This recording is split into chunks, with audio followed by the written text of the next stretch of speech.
Hello, I'm Dr. Ciara McKenna, a GP and menopause specialist. I'm going to take the next few minutes to talk about menopause and the management of its symptoms. Menopause is a woman's last period. We can say that a woman has finished her periods when she's been 12 months without bleeding. We call this stage then post-menopause.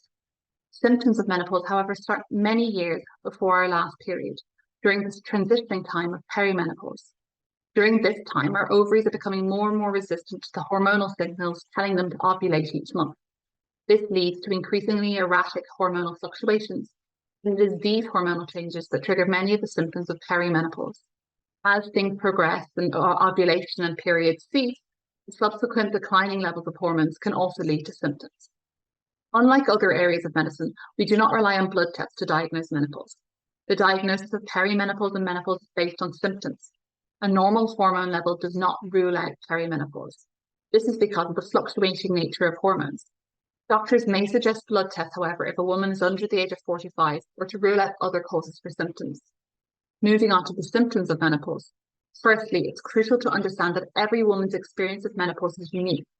While some may breeze through it, others may face challenges. Hot flushes are the most common symptom of the menopause, occurring in 75% of menopausal women. Other common symptoms include night sweats, sleeplessness, vaginal dryness, more frequent urination, low mood, increased anxiety, brain fog, and a reduced interest in sex. Changes in menstrual patterns can also occur, with irregular periods either occurring more or less frequently, heavier or lighter bleeding. The good news is that there are various treatment options available to alleviate these symptoms and improve your quality of life. The treatments we use to manage menopausal symptoms can be broadly separated into three groups: lifestyle, hormonal, and non-hormonal medication. The hormonal changes of menopause have long-term impacts on our health, particularly our heart and bone health. So it's important that when we talk about lifestyle, we also think of the things we can do to help keep us healthy in the future. Lifestyle interventions include eating a healthy diet, exercising regularly, not only important for our heart and bone health, but can also reduce our risk of cancer. Exercise may also help with symptoms and reduce stress. Getting plenty of rest, including keeping to a regular bedtime routine and good sleep hygiene. Avoiding or reducing potential triggers such as caffeine, spicy foods, alcohol, and smoking. Actually, as well as triggering symptoms, smoking has been shown to increase the risk of an earlier menopause. Practical advice like layering of clothing to manage hot flushes, keeping the room cool at night, use of fans and cold drinks to cool ourselves down. Reducing stress. Some women find yoga, acupuncture, mindfulness, and meditation helpful with this.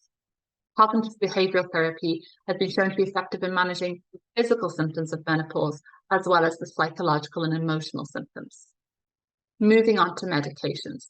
Non-hormonal medications do not treat the changing levels of hormones. However, they can be a very effective treatment in managing certain symptoms. Medications commonly used include certain antidepressants, a blood pressure medication called clonidine, and other medications such as gabapentin and pregabalin. HRT is the most effective and widely used treatment for menopausal symptoms. The aim of HRT is to provide a stable level of estrogen. However, most women on HRT are on two hormones, estrogen and progesterone. This is because estrogen alone will stimulate the lining of the womb to grow. Longer term, this could lead to potentially dangerous cancerous changes of the womb lining. Progesterone's role in HRT is to protect this womb lining. There are lots of different ways in delivering HRT, such as tablets, patches, gels, sprays, and vaginal pessaries.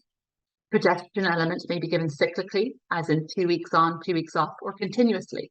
It can also be provided by the Mirena coil. Some women experience unwanted side effects when taking HRT. These tend to occur when first starting HRT and can include breast tenderness, nausea, headaches, bloating, irritability, and low mood. Usually these settle within 2 to 3 months, but may require changes to the type, dose, or route of HRT. Irregular bleeding can also occur. Although this is a common side effect, it's always important to discuss new or changed bleeding with your doctor. Over the years, there have been concerns raised about HRT and the potential risks to various aspects of women's health, particularly breast cancer, but also heart disease, stroke, and dementia. This can be frightening for women and create confusion about their treatment options. Based on current evidence, for the vast majority of women, the benefits of HRT will far outweigh this risk. If women start HRT around the time of menopause, there appears to be, in fact, cardiovascular and bone health benefits. Balance of benefit versus harm should always be assessed when choosing a treatment. Treatment decisions should be tailored to your individual needs and preferences.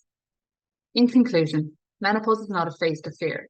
Understanding the symptoms and available treatments and making informed decisions can help you navigate this phase of life.